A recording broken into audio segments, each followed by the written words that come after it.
Baik, bismillahirrahmanirrahim. Assalamualaikum warahmatullahi wabarakatuh. Perkenalkan, nama saya Faisal, Stambuk F12121210042. Adapun maksud dan tujuan saya dalam pembuatan video kali ini untuk memenuhi ujian tengah semester pada mata kuliah tektonika. Adapun dalam pembuatan video ini saya akan menjelaskan tentang penjelasan mengenai lempeng tektonik dunia. Kemudian di slide selanjutnya ini saya akan menjelaskan tentang pokok-pokok pembahasan apa saja yang ada dalam PowerPoint kali ini. Yang pertama itu ada penjelasan mengenai teori tektonik, yang kedua komponen penyusun bumi, yang ketiga lempeng tektonik utama dunia, yang keempat jenis-jenis pergerakan lempeng, yang kelima tektonik lempeng di Indonesia, yang keenam aktivitas lempeng tektonik, yang ketujuh pengaruh lempeng tektonik bagi Indonesia. Sebelum kita masuk penjelasan mengenai segala lempeng tektonik yang ada di Indonesia maupun dunia, sebaiknya kita di sini saya akan membacakan atau menjelaskan tentang teori tektonik. Tektonika lempeng dalam bahasa Inggris yaitu plate tectonic adalah sebuah teori dalam bidang geologi bahwa litosfer bumi terdiri dari sejumlah lempeng tektonik besar yang bergerak perlahan sejak sekitar 3,4 miliar tahun yang lalu. Model ini dibangun berdasarkan konsep pergeseran benua, sebuah gagasan dikembangkan selama dekade pertama abad ke-20. Lempeng tektonik bergerak sangat lambat, biasanya hanya beberapa sentimeter per tahun. Pergerakan lempeng tektonik adalah penyebab utama yang dapat mengakibatkan gempa bumi. Dari teori tektonik sendiri, bahwasanya yang kita ketahui pergerakan dari lempeng tektonik itu sangat lambat, yang biasanya hanya bergerak beberapa sentimeter per tahunnya. Kemudian kita masuk di komponen penyusun bumi. Nah, dari gambar yang disajikan ini ada beberapa bagian dari bumi. Yang pertama itu ada mantel, inti luar, dan inti dalam. Kita berbicara tentang komponen penyusun bumi. Ada 3 poin yang harus kita pahami. Yang pertama itu ada atmosfer. Atmosfer sendiri adalah lapisan gas yang menyelimuti bumi. Komponen utama atmosfer terdiri dari nitrogen sekitar 78%, oksigen sekitar 21%, dan gas-gas lainnya sekitar argon dan karbon dioksida. Kemudian kita di litosfer. Litosfer sendiri merupakan lapisan paling atas bumi yang terdiri dari kerak benua dan kerak samudra. Ketebalan litosfer dapat mencapai dari sekitar 100 km. Kemudian hidrosfer. Hidrosfer adalah lapisan air di bumi, termasuk air di permukaan, sungai, danau, laut, bawah tanah, dan di atmosfer uap air yang terus-menerus beredar melalui siklus air. Kemudian kita masuk di lempeng tektonik dunia. Kita berbicara tentang lempeng tektonik dunia. Ada 7 lempeng tektonik dunia yang kita ketahui atau yang saya ketahui. Yang pertama sendiri itu di bagian atas ini menunjukkan lempeng benua Amerika Utara yang meliputi Amerika Utara dan Siberia. Kemudian di sebelah kanan atas itu lempeng benua Eurasia yang meliputi Asia dan Eropa.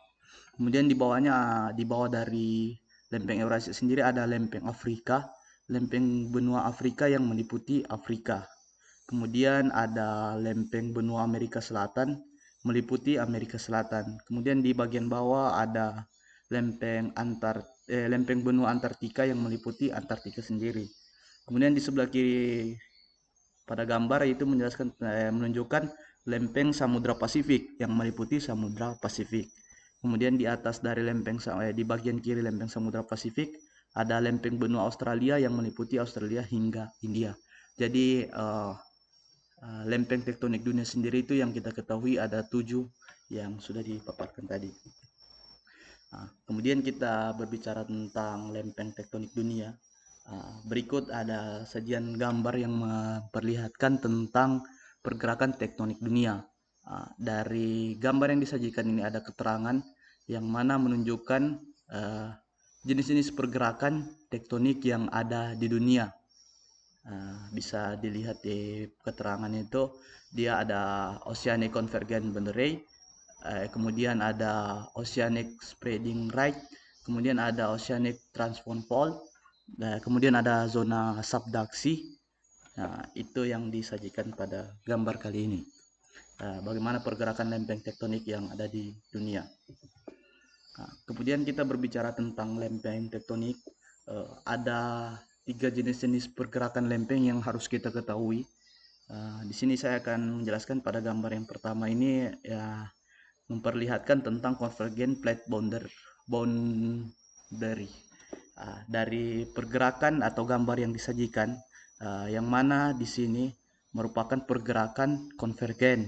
Pergerakan konvergen adalah pergerakan lempeng-lempeng yang saling berdekatan. Jadi pada sisi kedua lempeng yang saling berdekatan sehingga menghasilkan tumbukan antara dua lempeng, yang mana terjadi tumbukan lempeng tersebut dengan zona konvergen. Tumbukan antara lempeng-lempeng yang menimbulkan beberapa kemungkinan antara lain.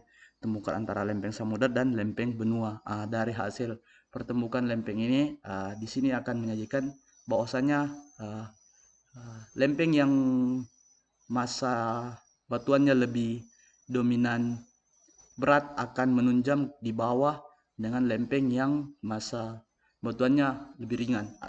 Seperti itu. Kemudian di sini ada pergerakan divergen plate boundary. Pergerakan divergen merupakan pergerakan lempeng yang saling menjauh antara satu sama lain. Area di mana tempat terjadinya pelepasan lempeng disebut dengan zona divergen. Beberapa fenomena yang terjadi adalah sebagai ini. Kalau dalam gambar ini memperlihatkan tentang pergerakan divergen plate boundary. Dari pergerakan divergen tersebut, yang mana antara lempeng yang benua yang satu dan lempeng benua yang lain saling berjauhan sehingga menghasilkan gunung api di bawah laut. Mungkin seperti itu kalau pemahaman saya. Sehingga menghasilkan dia ada bagian sisi kiri dan kanan yang menjauh sehingga untuk ruang pada pertemuan lempeng itu terbuka seperti itu. Kemudian kita masuk di transform plate boundary. Dari ini adalah merupakan pergerakan sesar mendatar atau geser, adalah gerakan lempeng tektonik yang saling bergesekan dengan arah yang saling berlawanan. Misalnya bergesekan antara lempeng Samudra Pasifik dan lempeng benua Amerika Utara yang menyebabkan terbentuknya patahan San Andreas.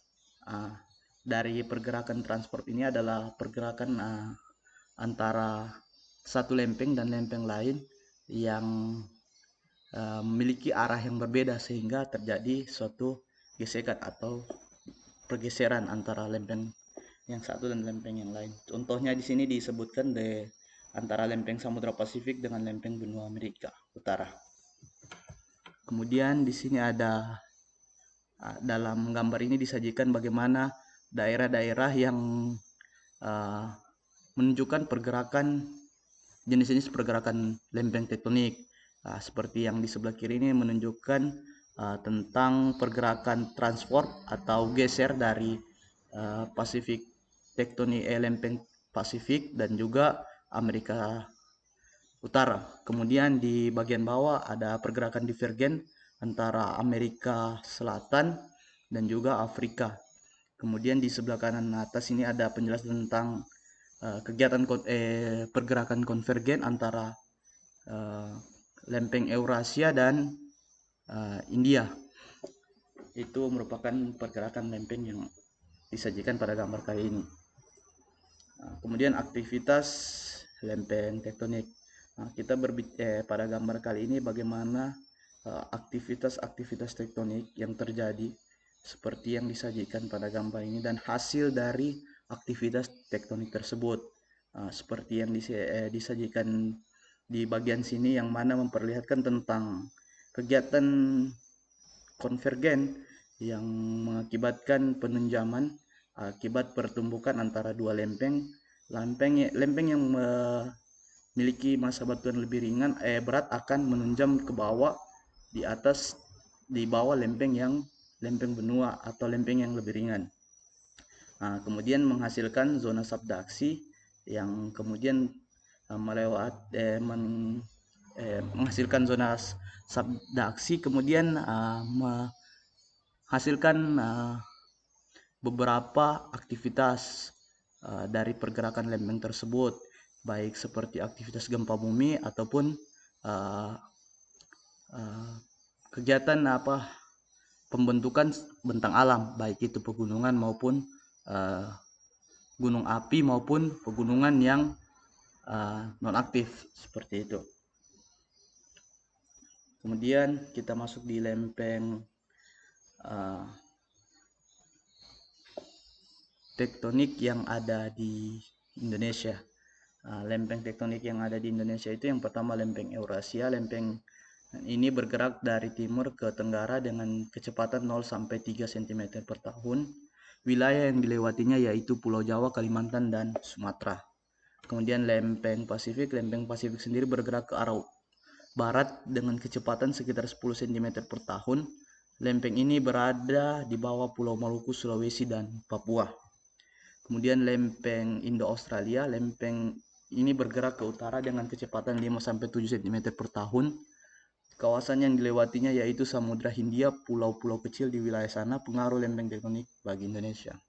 Nah, dari 3 lempeng yang ada di Indonesia sendiri, rata-rata pergerakan di setiap tahunnya hanya berkisar dari 3-7 cm per tahun. Kemudian pada slide selanjutnya ini menampilkan tektonik lempeng Indonesia serta pengaruhnya di Indonesia. Nah, dari gambar yang disajikan ini bagaimana daerah-daerah yang ada di